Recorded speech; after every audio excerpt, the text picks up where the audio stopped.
There are a number of trends that have been happening over the last couple of years and continue.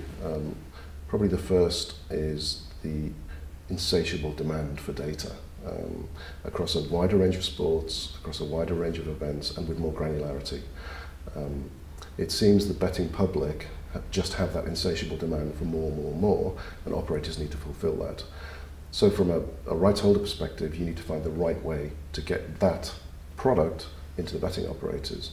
And that means, I think, more and more we're going to see more compliant, more legal, and more official data suppliers. We work with La Liga in Spain, and they love to work with us because we're a single route for their data into betting operators. And betting operators love it because it has the immediacy, the accuracy, and the stability.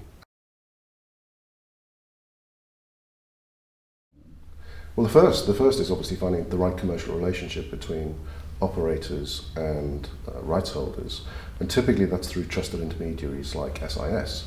And we've spent 28 years working in this space, working with operators and with federations, providing data, both pictures and data, and making sure that it's absolutely perfect. It has to be.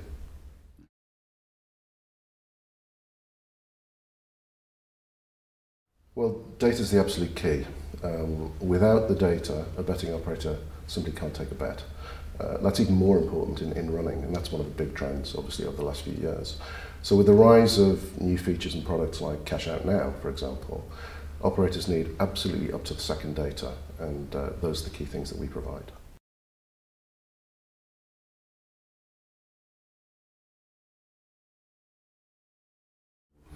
The unlicensed operators do affect the industry, and they provide a service that some operators take. But the problems that come from that are not just about the money flow back to rights holders. The key problem from a betting operator is the reliability of that data. More and more you're seeing illegal scouts being ejected from football matches, for example. And of course, if that happens 10 minutes into a game, the betting operator's lost the game. The fully legal compliance solution helps to drive that out and makes that consistency of data available to betting operators. And that is probably more than anything, that is really, really important to them.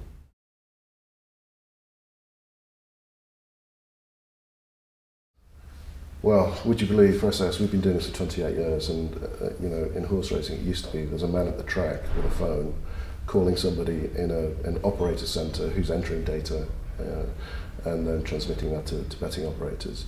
That's all changed. Obviously now we've got tablets on track, so the link between the operator and the track is instantaneous. Somebody presses a button on a tablet, it's there. It's right at the operator's website.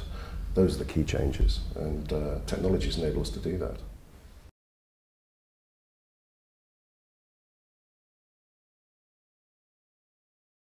People now are much more immediate, and mobile devices have delivered that for people. You know, people expect to be able to get what they want when they want it. Operators have to supply that, but at the same time, they have to allow the individual to find new things and to discover new ways to bet and different things that they didn't even know existed.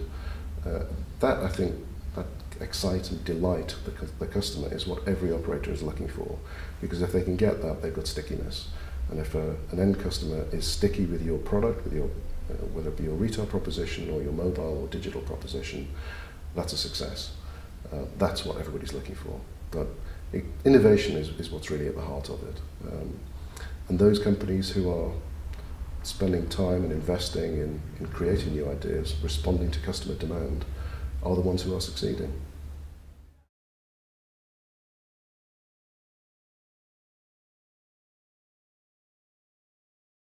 We are seeing convergence. We're seeing a lot of operators talk about Omnichannel, which is putting the same product in front of people regardless of where they are.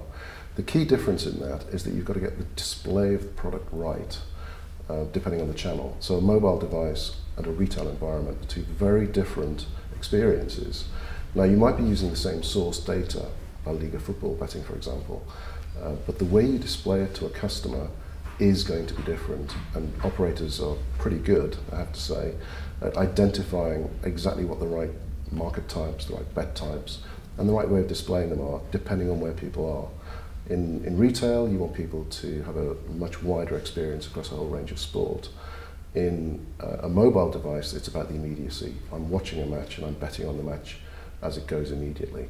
So there's a very different customer behavior there, but fundamentally it's still about making a value judgment from a customer perspective, and the operator being able to satisfy that with an interesting and exciting bet type. So while we're seeing this omni-channel thought process and having the same sort of experience for customers in how they bet, the actual display of that and the interaction is very different. For the industry in general, I think we'll see more consolidation. Rights holders are looking for compliance, they're looking for partners that they can trust to operate legally and lawfully and do the best job for their data. We'll see that accelerate. So the grey market, I think, will continue to be there, but more and more the rights holders in particular are looking to license their data, and operators want to work with that data. Operators want to work in a clean, safe, compliant environment. So we'll see much more of that consolidation. I think there'll be some great innovation coming through over the next 12 months. We're absolutely delighted at SiS that we're producing now data from in-running horse racing. We have GPS devices in saddlecloths. We can put real-time data in the hands of the betting operators to allow them to innovate and create new market types. And I think we'll see a whole new category of in-running horse racing betting driven by data from saddlecloths. And we're delighted that we're helping on that.